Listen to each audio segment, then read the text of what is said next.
All right. Grateful for the breakfast this morning, and time now to take a look at what's happening on the front pages of the newspapers. And let me start with a finder this morning. ECG needs $1 billion investments in 5 years. That's according to the Energy Minister, Mr. Ejako, talking about retooling ECG. $1 billion. That's how much we need to get it going in 5 years. And then also on the front page of the finder, Kunedu appointed caretaker of the Black Stars. And Galamsey stokes water rationing in Sekondi Takrady. That's the Western region. And poor regions deserve tax holidays. The Central Regional Minister, Kwame Duncan, there. And then Nana Dr. SKB Asante is said to be the father of Ghana's constitution, according to Justice Crab. Daily Guide says how NDC gurus grab free cars, free in quotes there, and then Nana whips for old soldiers. Yesterday's remembrance service there. The Daily Graphic, government supports veterans with 200,000 welfare package, and other stories here. You can photograph of Nana Addo Dankwa Akufo-Addo, the president, interacting with the veterans there, and Information Minister hints of dialogue on state ownership of media. The Gold Street Business says NHIA begins payment of arrears in earnest, and market women bare teeth at Environment Minister. The Kobe saga will still be on. We'll talk about it later on. The Daily Statesman says your business is safe under NPP. Vice President Bawumia in a discussion with Brazilian business delegation. That's the story. And the Ghanaian Times this morning starts with mother to child HIV increases in Eastern region, and the picture of Nana Addo Dankwa laying the wreath on behalf of the people of Ghana as fallen heroes remembered.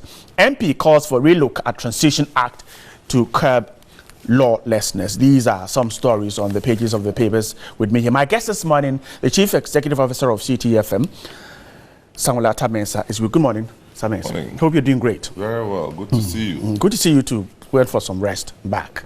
And then Dr. Ahmed Jinapo is a lecturer, University of Education, Winneba. Good morning to you. Good morning. I hope you're doing great. Yes, sir. Thanks so much for coming. Let's start with this story on the front page of the Daily Guide, the story about cars captured on page 3. It says that more names of people who acquired state vehicles in the Mahama-led NDC administration are popping up.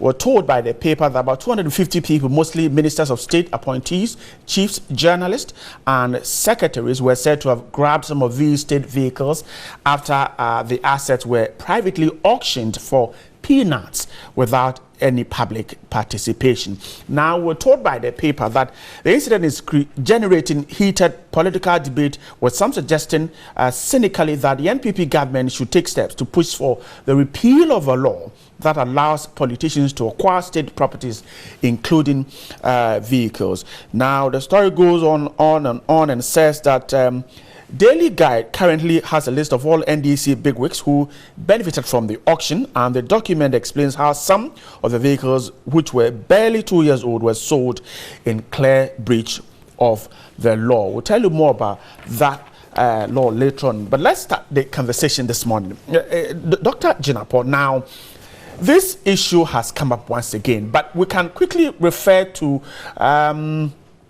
an issue that happened in 2015, where the then Chief of Staff, Julius Debra, in a letter sent to the Secretary, the President, the Flagstaff House, the Vice President, all Chief Directors and all Regional Coordinating Directors and Heads of Departments and Agencies, including Regional Ministers, asked that this scheme be stopped, and yet the Daily Guide is insisting that it has a list of government functionaries who have purchased such vehicles. A breach of the law? Well, let me say good morning to you, cherished viewers. I think if you look at the Daily Guide story, it says how NDC gurus grab, in quotes, free cars. Right. So when you put something in quotes, it means that there's more to it, and it's not the simple free that we understand to be. The story says they paid peanuts for it. They paid peanuts. I mean, what is peanuts? I think there are 2 or 3 ways that this issue can be looked at. And it's important to note that this particular policy is not limited to government appointees. In fact, it happens at public sector institutions, universities, government agencies and stuff like that, where, people who occupy positions leave office with their saloon cars. And when they leave, the point is that it's not as if they are going free with the vehicles, they pay for it.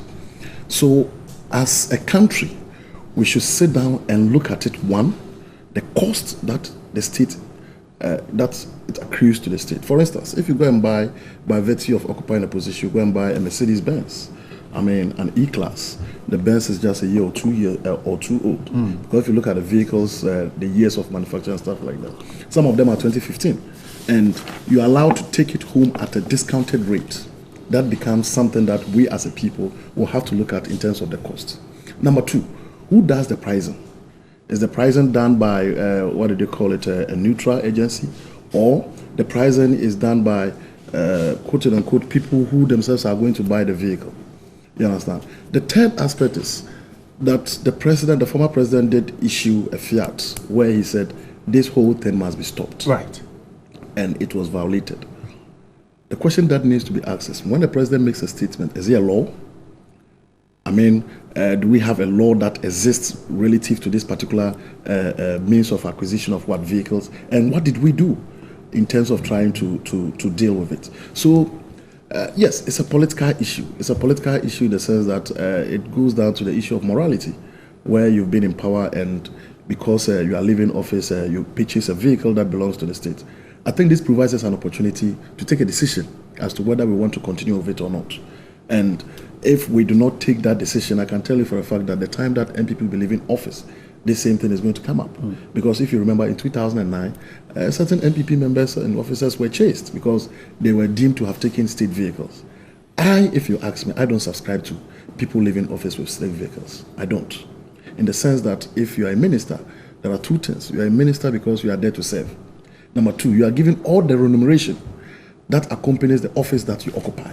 So if it is the case that you are leaving office and a vehicle is just 1 year old or 2 years, and you know the interesting thing is that most of these people, when they buy the vehicles, they are very, very careful the way they use the vehicle because they want to take it home.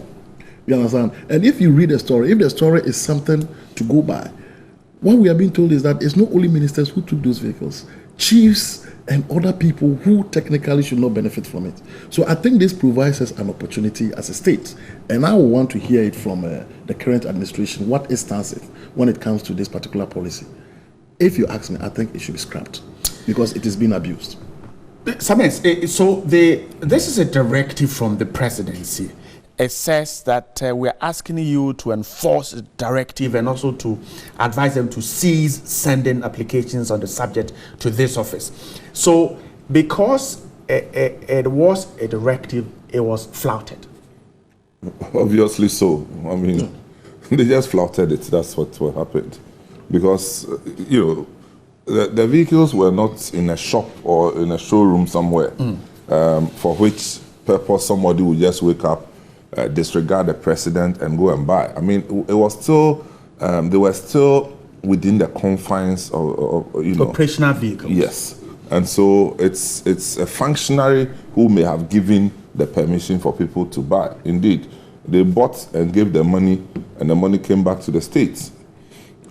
So what Doc is saying, if we need to take a decision whether we want to continue with this practice, should appointees, whether political appointees or just public functionaries, be able to buy off their vehicles after a certain number of years? Should we continue? I think we should continue. I think we should.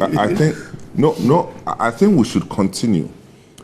If we want to buy vehicles for functionaries. Okay.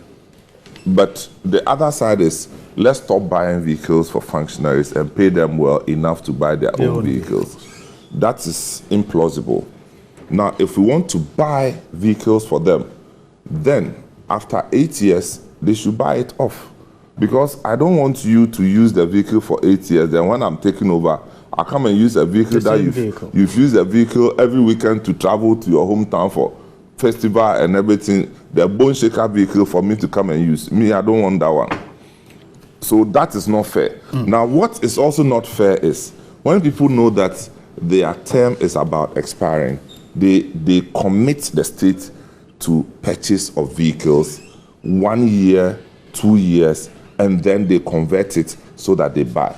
In fact, we are told that in certain state institutions, some of these vehicles were bought like a year or two before the term of office expired. Right. And then they kept them in the garage because they didn't want to use the thing with the aim of buying it off. Because it is valued based on the years. Yes. Okay. And then they tell that they went to STC and then they were giving some 2,000 to pay and go. I mean, don't you have any morals left? So this whole practice of abusing the structure, for me, that's where my problem is. Because you can't tell me that you buy a vehicle for, say, $60,000 1 year, and then the next year you are paying $3,000, and you are happy. You go to church and give a testimony. It's stealing. So for me, that's why I depart from this whole thing. But again, I mean, if you use a vehicle for 8 years, you must just buy it off, because you don't expect the next person to come and use it. Do we have the resources, if we agree to the other side, where after 8 years we need to change these vehicles because you're old? But I think it's after 5 years or so. Yes. Can we have the resources to continue doing that?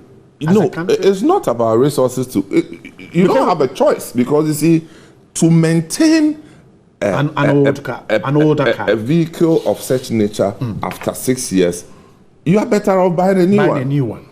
So you're not given that kind of choice. I mean, in my company, after 5 years, I start looking at replacing the vehicle because of the cost of just keeping it on the road. I see. I think as a nation, we've been battling with our policy regarding the use of state vehicles.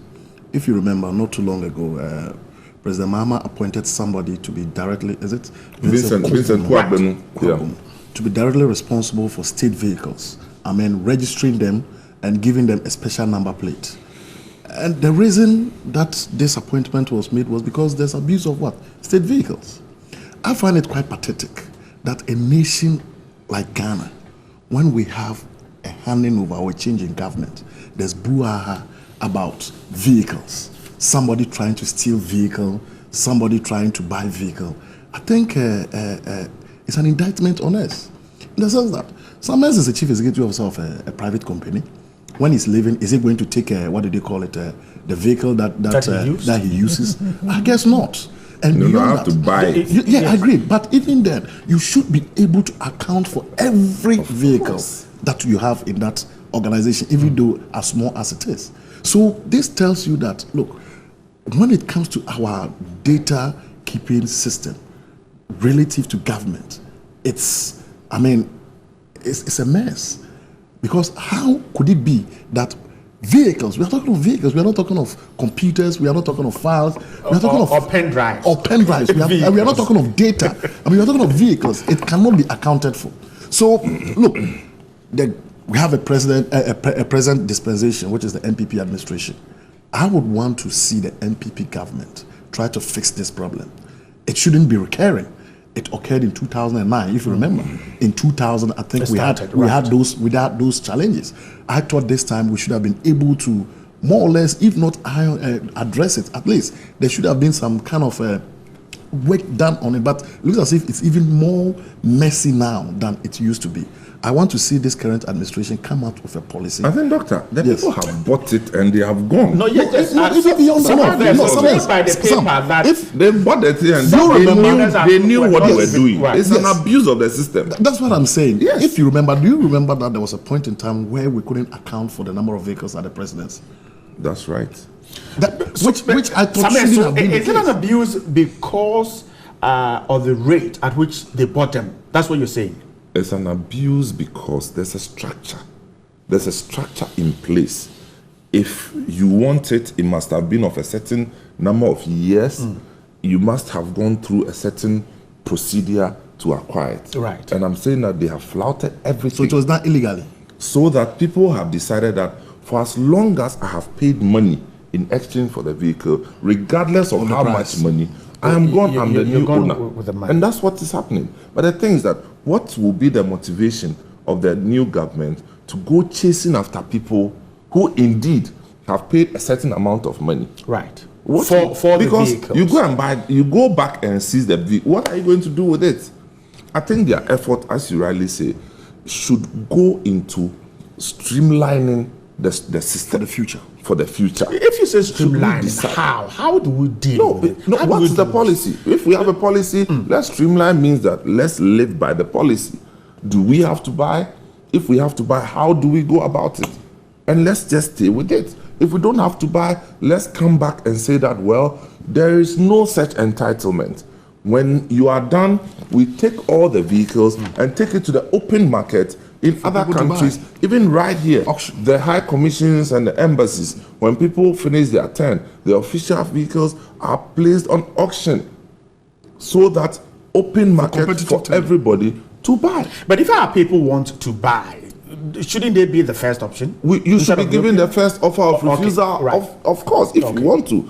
But then that makes it more commercial and fair to everybody. Let's see how that will pan out. But let's move on to this other story. A bit about our veterans. Before we talk about this Kobe story, I can't refuse to talk about it. But our veterans, yesterday the president pledged support for them. Some of them told sad stories. One veteran who said what he takes home at the end of the month is just about 700 cedis, and that isn't enough for him. Some, yes, some. This is 7 or 70 cedis. Yes, 700 cedis is a lot of money. I could sense that he was actually saying 70 cedis, but was using the old denomination, so 700 cedis. But let's start from here. So, what can we do for these veterans? Dr. Jinapo, have we done enough? What can we do for them? Well, I think, first of all, this whole thing needs to be placed in context. In context in the sense that almost every year, every 28th of February, we celebrate veterans. And we celebrate veterans because of a historical past. I mean, February 28th, where we had 3 soldiers who were shot at the Christianborg Castle and stuff like that. So the celebration is not necessarily a celebration for just veterans, but it's because of what happened. And if you realize, any time that celebration takes place, those 3 names, Atipo, Ajite, those names are always mentioned. You see, the fact is, when we talk of veterans, we're talking of ex-military officers. And all over the world, I mean, the military has a special place when it comes to the nation because, like it or hate it, they are supposed to defend the state. They go into combat, and they even serve for a certain specified period of time.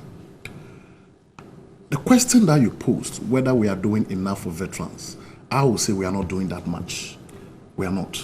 Because if you look at Ghana, we have Veteran Associations of Ghana, which is VAG. Today, I don't know how robust that association is as it used to be. I mean, almost every regional capital, you see a VAG office. In some countries, we have Veterans Authority to deal with veterans issues because they have special issues, as Nanado said, to deal with their welfare. And not just their welfare, but even the family. Because you come back from war, because of the engagement that you go through, you have a special or peculiar situation. Mental, health issues, even being able to get a job is a difficult thing. So I think this is a good start. It's a good start because a certain amount of money has been committed to 200,000. So it's not that much, but I think it's a good start. And I believe that as a people, we need to pay much attention to veterans. I mean, in some countries, they get some kind of health care for free. You know, if you realize in somewhere around Kumasi, there's a place where they call it Old Soldier Line or whatever it is, where veterans used to stay there. I think we need to do much for them, much more than what they are being given, instead of it being just a day celebration of the year, which is 28th. And if something more can be done, I think it will help. And something more being done should not be limited to just them as individuals, but their families as well. Because like it or hate it, they've served the nation, they've helped in defending this country. Sometimes 200,000 plus the government promising to put up a house for the Veterans Association of Ghana. How well would it go in making these ex-soldiers live a decent life?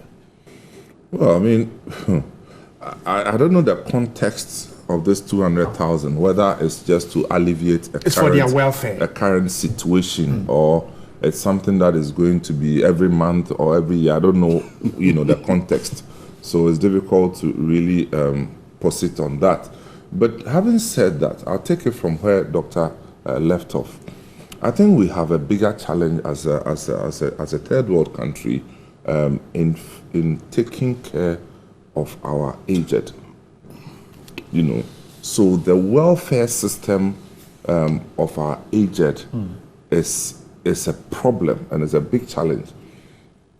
Elsewhere, the integration process of these ex-soldiers into the already existing systems makes it easier for them to receive social benefits and help. In our situation, there is not such a huge establishment of a social system that helps the aged to the extent that you can plug in the veterans.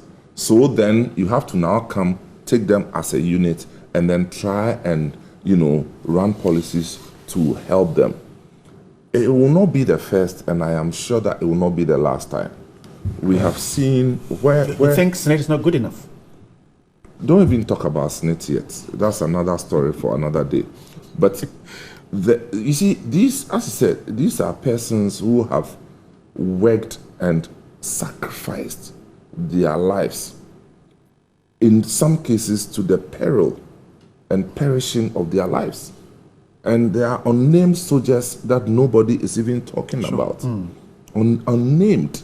And people who left families that nobody has even paid them a visit. And so we are saying that it's a very serious issue.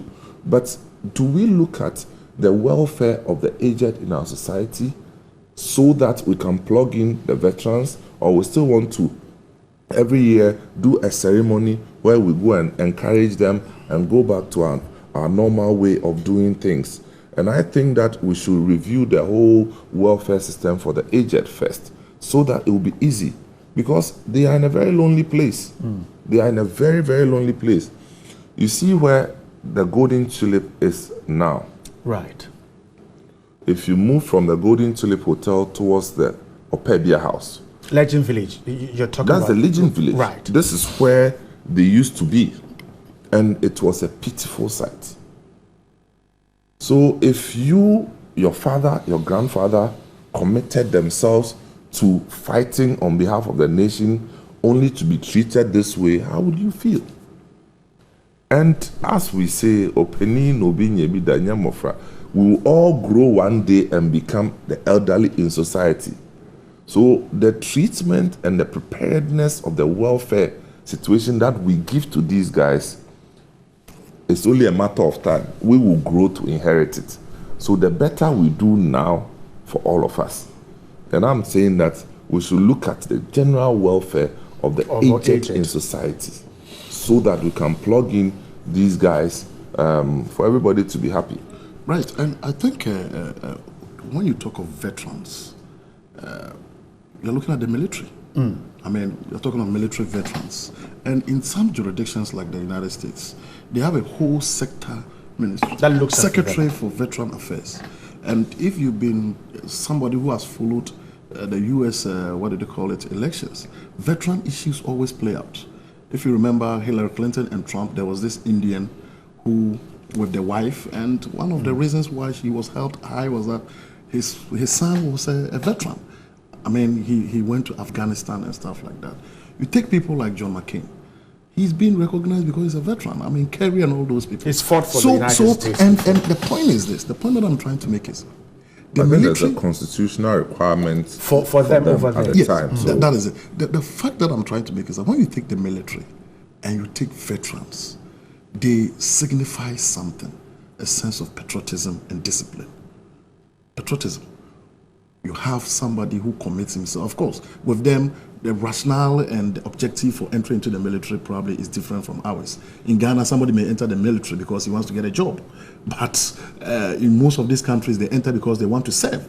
So you go in and you come out because you've served your nation. So you need to be accorded all the respect. As I said, I think this is a good step. Even though little, but it's a good step. I think our veterans need to be recognized. They need to be given the right place that they deserve because they've served this nation.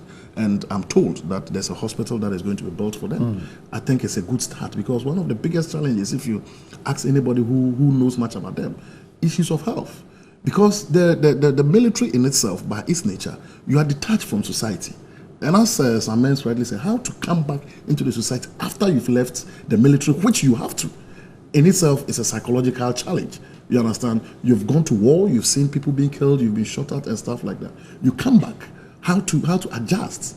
It's itself is a challenge. So I think giving them free medical care or even a hospital just to address their special issues in itself is something in the right direction. And moving forward, we should be looking at other what do they call it? Things that can be done for them, such as accommodation and all this, and even improvement in their service benefits whilst at the military. I'm grateful, Dr. Chinapo. Before I leave the Daily Graphic, let's quickly touch on this one. Government says it has not named a new chief executive for GOIL. That's from the presidency. Eugene Ahin, the man in charge of communications at the presidency. The statement says that the Office of the President has taken notice of a statement issued by Professor William Asemening, the board chair of GOIL, last Saturday in relation to the purported appointment of a new chief executive officer of the company by the president.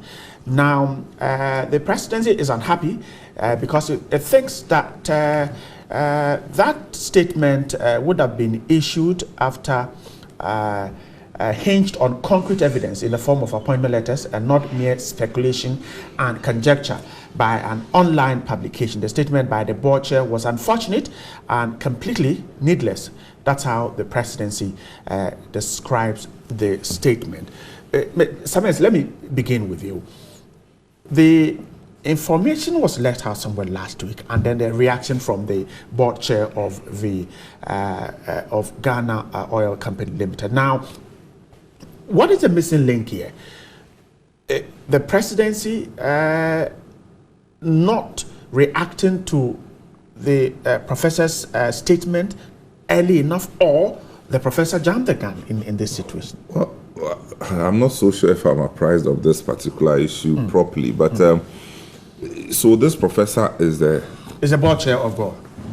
This is the new board chair, or that's what is it the new? Or well, we're told he's a board chair appointed now by the Akufo-Addo government. No, because the issue is that because GOIL is a public listed company, the Transitional Act that allows all heads of public institutions to go off on 7th January doesn't affect him. Okay. That's what we're told, at least, for now.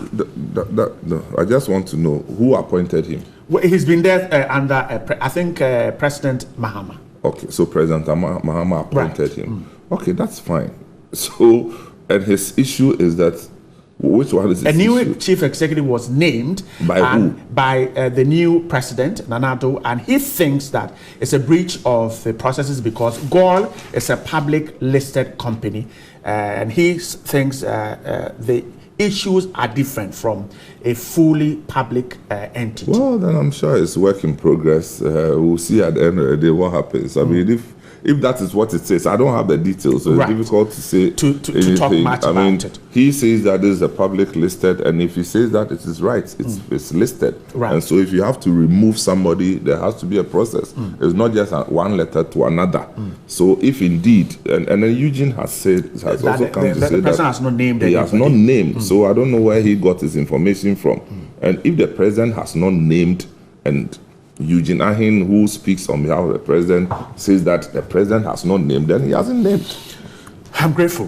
Dr. Janako, so the publication was on an online portal, and the president says the board chairman could have perhaps resorted to getting more information, a confirmation from the presidency before going public with what he thinks is a breach of the procedures. I think there are three angles that this issue needs to be looked at. Number one, we are looking at appointments in terms of when there's a change of government, especially regarding chief executive officers. What does the law says regarding their appointments? If you remember, not too long ago, Tamale Teaching Hospital, we had a couple of young men go to take over because they wanted the chief executive officer out. Today, we are being told the regional minister went back and reinstated the chief executive officer, saying that the law does not permit them to do that. So we are talking of the law in the sense that, you know, most times Ghanaians all over, depending on which side of the political angle that you swing to, when there's a change of government, you believe that everybody must go. And some people in authority also mistakenly buy into that whole idea. I think regarding this particular issue, the law will just take its own course. I mean, if GOIL is an agency that has its own unique procedures of appointing the chief executive officer, I think that will be ironed out. But it also goes to tell you that probably there was lack of communication between the chairman and the presidency. And the president says the board chair did not confirm the news before. That's what you do. Yeah, that's what the president is saying. That's what I'm saying. So, I mean, that's why you should have checked. It goes back to lack of communication. No, for me, I'll put it at lack of knowledge, not communication. Because on the part of the board chair? Of course. Because in the first place, you see, anybody who is given an appointment letter is told exactly what to do. In terms of reference. Yes, and that would include, first of all, going to your sector ministry. Sure. You understand? Right. To go to your sector ministry so that the ministry or the minister would inform your predecessor. This is how it's been done so far. And I've even wondered how come some people somehow find their appointment letters on social media. Yeah. And I think that's irresponsible to the highest order. That the president's signature on a letter appointing you to an office, and then you scan it and you are happily sharing it on social media as if it's Christmas time.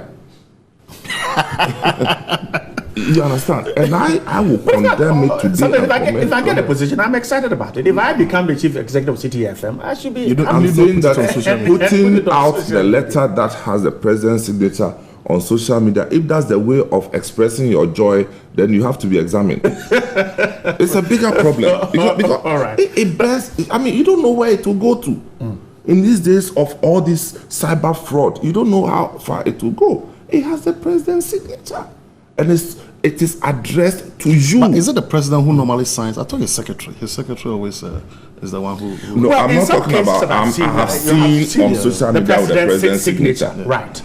You understand? The secretary to the president does not appoint anybody. Yeah. He only executes the president's instructions. Yeah. So I'm just saying that why put it on social media? So that's on the side. But in this case, if you are the chairman of a statutory body and something like that happens, the thing to, and I know of two other instances where the people went to the Jubilee House to go and inquire. If it is true. If it is true. That is the news. And we were giving the information. You know, in certain cases, and I will say this, particularly with the GIPC, the Bismarck Nadumo wrote to the Flagstaff House. You understand? And that is responsibility and decency. That's how I look at it. The statement from the presidency, in fact, that online portal publication did not only name the former Insuta Kwamai Member of Parliament as the CEO for GOIL, but it's also named a CEO for the Forestry Commission and I think Maslock.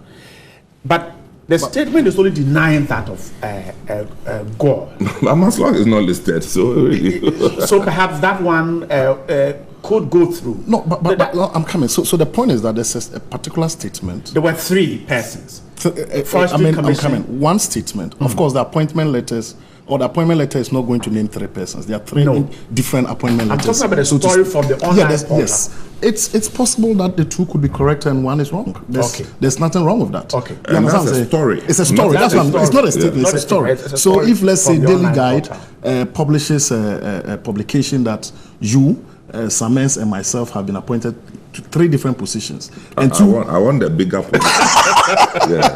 The bigger one. And the 2 of us are correct, and you have. I think the statement by the director for communication at the presidency clarifies the whole issue, in the sense that, look, these are names that have been put out. We are saying that this one is not correct. It's as simple as that. But it's silent on the other 2.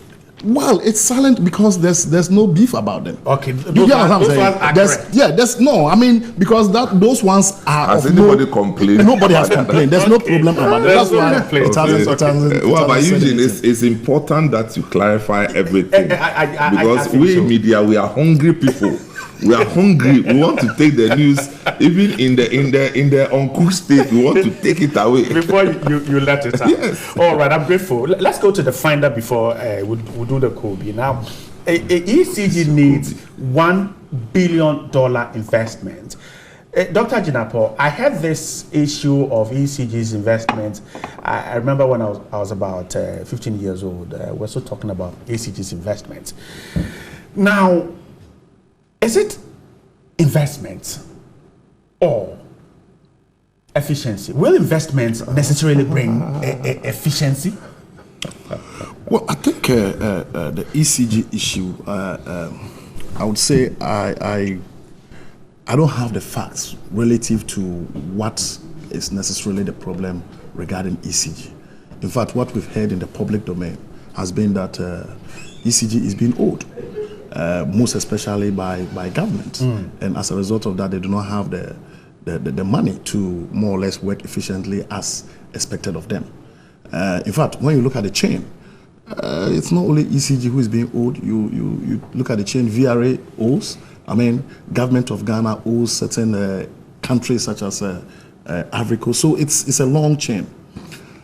I think with regards to ECG, there's been so much talk about whether part of it should be privatized or the whole thing should be privatized or whatever it is.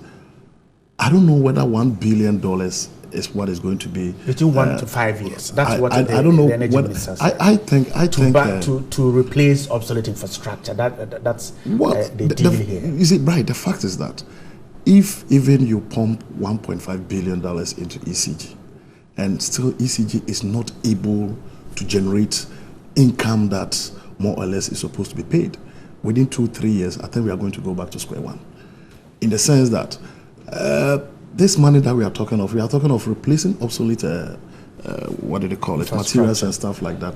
But how sustainable will they be if the agency is not able to recoup what it's supposed to get? So I think it boils down to management. Management in the sense that, yes, ECG is a government-owned agency, but it being a government-owned agency does not mean that it should not be able to perform. I think if it is given the freedom to operate, and yes, I mean, even though it's a profit-making agency, but also have to look at the social aspect of it. But I think the whole thing boils down to management and how to recoup what is expected of them.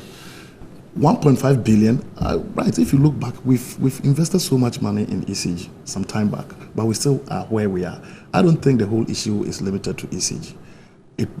The chain goes down to VRA and even government in terms of how to pay for what is being used. So we are looking forward to what strategies the Minister for Energy is going to bring, because at the end of the day, whether you like it or not, I mean, energy is the bedrock of the developmental aspiration of this country, and if you don't get it right, definitely it's going to affect the nation. It's going to affect the party. I see. Samens, are you able to diagnose ECG's problems and how it can be fixed? Oh no, I mean, I won't even attempt, but because it's just too much. No, I think he used the word, or you did, efficiency. You know, efficiency, or You know, I have read this. I think I heard them yesterday. You know, the investment of the $1 billion to $1.5 billion is not an either-or situation. It has to be done. It's not an either, as in let's put in and go and sleep somewhere. No, it is a complete re-engineering of the whole system. So you are the lecturer, business process re-engineering. It will cost us 1.5 billion, which means that retooling, replacing, restructuring, everything put together. Question, do we need that or we don't? The answer is that we don't even have a choice. We have to. No, we don't have a choice where we have gotten to now, and this is regardless of whether the corporation is privatized or not. Because you see, there are in engineering, in certain cases, in order for you to achieve efficiency, you should be looking at a certain kind of equipment.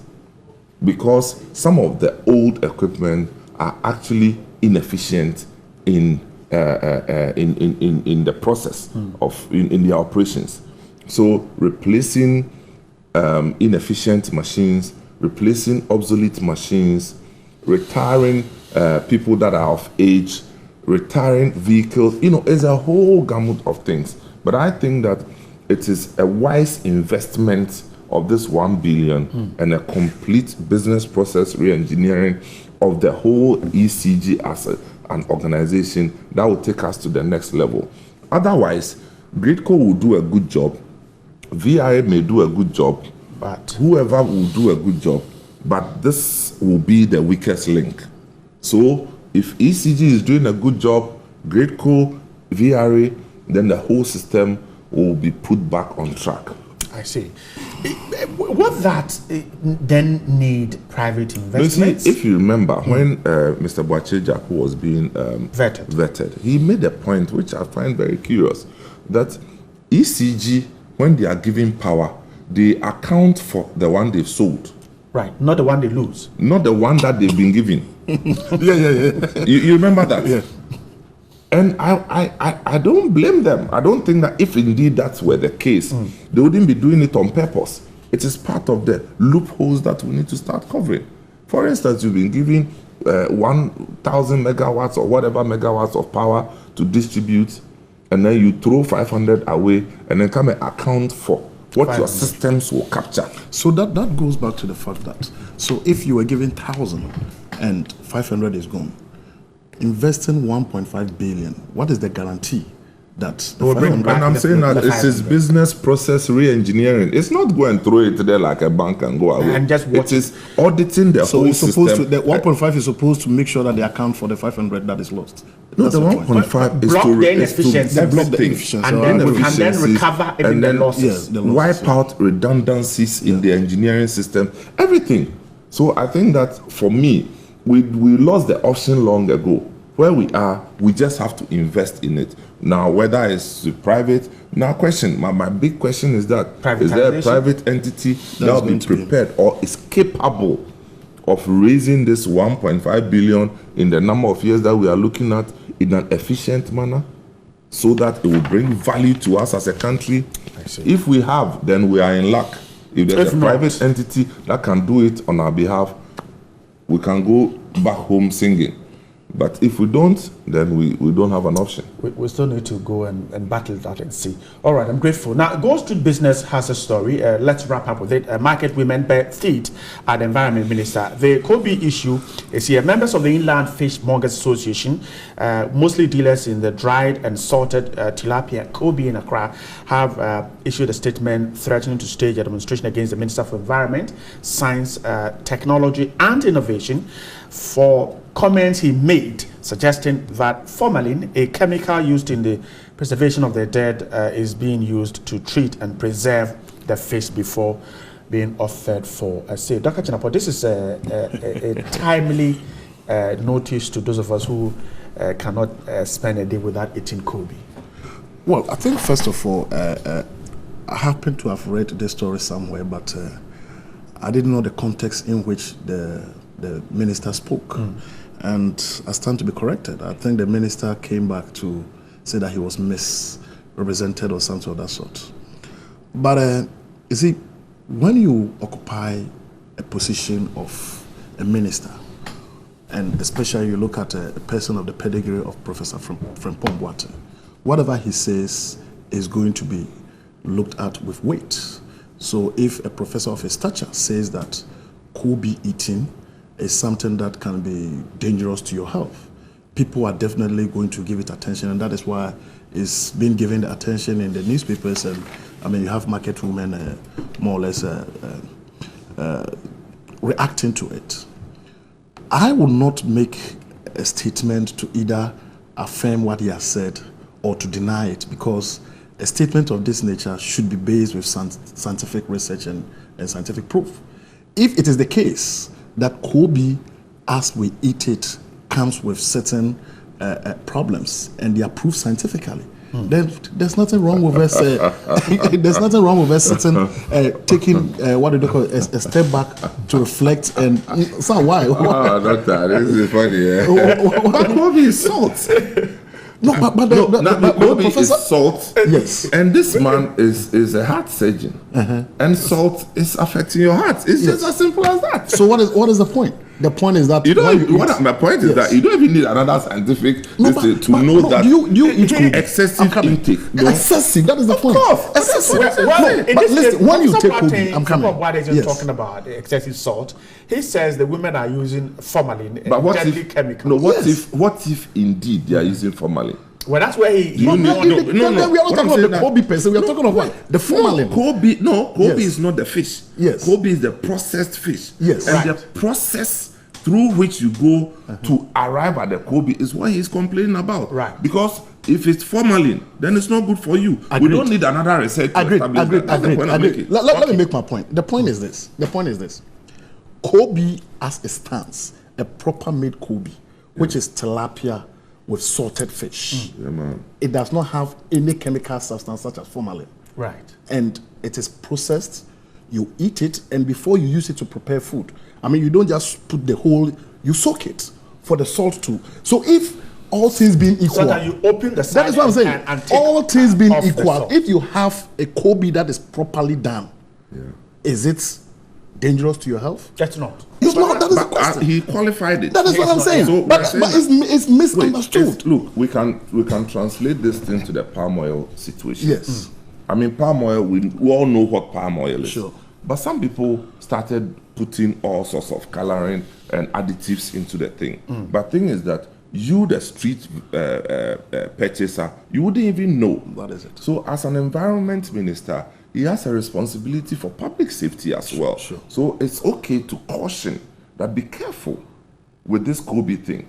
You understand? First and foremost, question is, do you go back and correct the processing before you warn the public, or you warn the public before you correct the processing? And I think that is important to warn the public before correcting because of public safety issues. Because if it is formalin, for God's sake, why should I be eating formalin? If it is. So this is a business, and this is where the women are saying that they don't use formalin. And so the minister's statement is worrying. It is of concern. It is of concern if indeed the vast majority of them are not using. At this point, they need to now establish structures to now give direction as to how they should certify which Kobe has been processed well or not. The FDA says it has gone to the market quickly to take samples, and so by the close of this week, it should come out with the findings of the test. But if they ban Kobe, you see, the same way we have sat down as a country and a referral and I'm not happy about this. I'm not. Right. Momoni is on his way out. A referral is gone, and Kobe too. They want to perish. Right. You see, the point is the Samens. We'll protest. Let me tell you, when you listen to the minister's statements, even though the minister's statement, the objective behind it is not that bad, when people hear it, everybody thinks that, look, the minister is saying that every Kobe is what? Oh, he's not saying that. No, but that is what. That is formalin. That is no. That is what is viewed. Formalin is the thing that they used to. There were people. The Ghanaian Times that morning had Kobe is poisonous on the front page, and I'm sure because that was how it was understood to be. It's Ghanaian Times. We have people who use DDT to poison fish, and we have them in the market. Plenty. Is it not true? Plenty. Does that mean that every fish in the market is gotten through DDT? No. So when the minister, and that's why I started by indicating that when you have a person of his stature, a professor, and as we said, a heart surgeon, of his, and surprisingly, you are moving from this salt issue to the formalin issue. The fact of the matter is that when you prepare Kobe, even though it's salty, you will not eat it as salty as it is. Oh, how? No, of course. Brother. When you are preparing Kobe, when you take the salt away from it, Charlie, there is no more Kobe. But the professor also gave is the salt that makes what happen, to look out for if you happen to be on the market. He says if the Kobe is not attracting flies, then you need to be careful. It could be it's a good advice. Formalin. It's a good advice. If the skin is just too smooth, I know the fly has to land proper. Yes. Then you suck it. Then you come again. All right, it's interesting. I don't ban but sometimes, you know, a referee. I remember way back in primary school, I never went to school without a referee. Oh, okay. Yeah, then you are blessed. Yeah, very. I mean, you know, those of us who going to school with a referee or bag. We used to call it in the village. Kenke and cassette. Yes. So you buy it, the smaller ones. Yeah. Okay, you buy it and put it on fire, and then you find some wrap it, and then sometimes we put it in our pocket with the banku, the mori on it, and then ready for the break. It was exciting at that time, and I mean, there was no pepper. We had to eat the refer and then the banku. It was exciting. Oh, we are enjoying our poverty as a country. All right, gentlemen, I'm so grateful for your time. Coming up next is sports. Dr. Ahmed Jinapo is a lecturer, University of Education, Widiba. Samuel Atamensa is the Chief Executive Officer of CTFM. We're grateful for your time this morning. Wish you a great midweek. You too. Thank you.